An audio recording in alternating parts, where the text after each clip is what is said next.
Alright, so, um, our phones have made this device completely useless, but it's a pretty cool thing from, I don't even know when this was made, honestly. I would say probably in the 90s, but I don't think that there's a date on here. But anyway, this is called a symbol, CS1504. Right? It's got a USB port on it, it's got a plus sign button and a minus button, and it has a barcode scanner, and when you push either the plus or the minus, it scans items.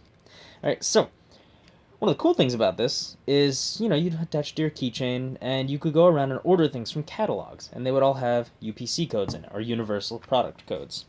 I have a Tony Hawk game from the original PlayStation, because I'm assuming they came out around the same time, but the important thing that's on the back is the barcode. So I could take this scanner, and I could start scanning it, and you'll hear that it is adding the item. Alright.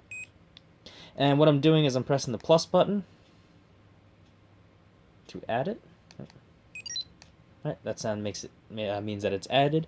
Alright, and if I wait a few seconds, I could scan it again, but if I try to scan it immediately after, it's waiting. Alright, so if I take the minus button and scan it, we hear a different beep, and it removes the item. Alright, according to the research I did on this, was can hold up to 150 items. It plugs in through a serial port to USB connector for your computer, so that's kind of interesting. It's also a nice little artifact of how old it is. All right, and the other thing about it is that when you plugged it into your software, you could use certain codes. So for example, if I hold the minus button after adding a couple items, if I hold it for 10 seconds, it erases everything from it.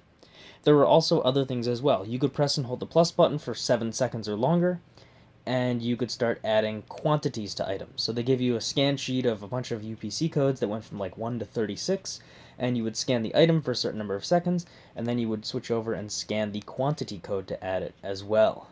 Alright, it's just a basic electronic database, but it's pretty cool. You could use different types of cataloging systems that would allow you to play around with this. Alright, we don't need it anymore. Our phones have apps now that you can just scan a UPC code from, but I thought it was really cool. And it also gives you a little bit of exposure of exactly how a UPC code works. All right.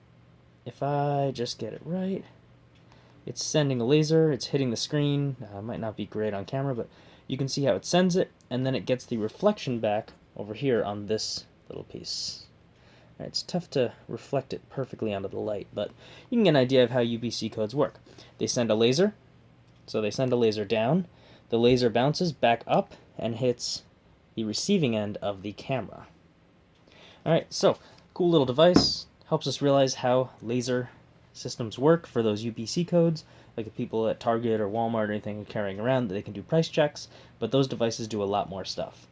This is just a cool little thing that I found. I think I got it at a yard sale for like $5 or $6. It's not worth much, but it's a cool little device. Alright, thanks for watching.